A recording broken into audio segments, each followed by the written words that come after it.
Hey tout le monde, aujourd'hui on va parler de la génétique, c'est le sujet de cette vidéo, donc c'est parti, let's go. Premièrement, dans l'intégrario et la génétique, on entend souvent parler du mot face. C'est un mot qui est inapproprié, qui peut porter à confusion et ne vient pas du tout de la biologie scientifique. En génétique, on parle plutôt de allèle, morphe et mutation. Le mot face est surtout très familier. Deuxièmement, une mutation génétique, c'est une modification de l'ADN. Elle peut apparaître naturellement dans une population, soit de façon héritée, soit de façon spontanée.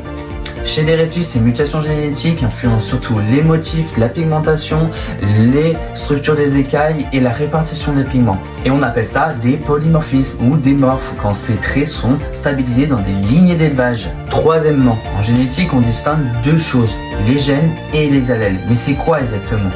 Un gène, c'est une information dans l'ADN qui influence un caractère comme la couleur et le motif. Un allèle, c'est une version différente du même gène. Chaque animal reçoit deux allèles du même gène, un du père et un de la mère. Dans les allèles, on va souvent retrouver les allèles dominants, codominants, récessifs, codominance incomplète. Il y a aussi des allèles qui sont liés au sexe et les allèles qui sont létales et semi-létales. Et il en existe encore plein d'autres.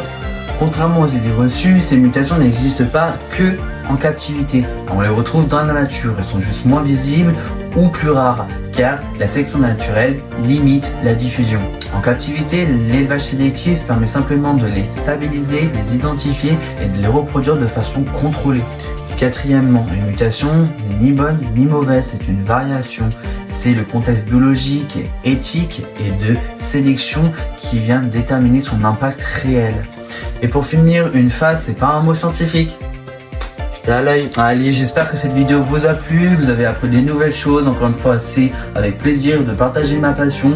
Je vous dis à la prochaine. Allez, ciao! Ah oui, une dernière chose, faut arrêter de dénigrer tous les éleveurs et tous les mettre dans le même panier. Il y en a qui sont passionnés et consensueux. Faut pas l'oublier.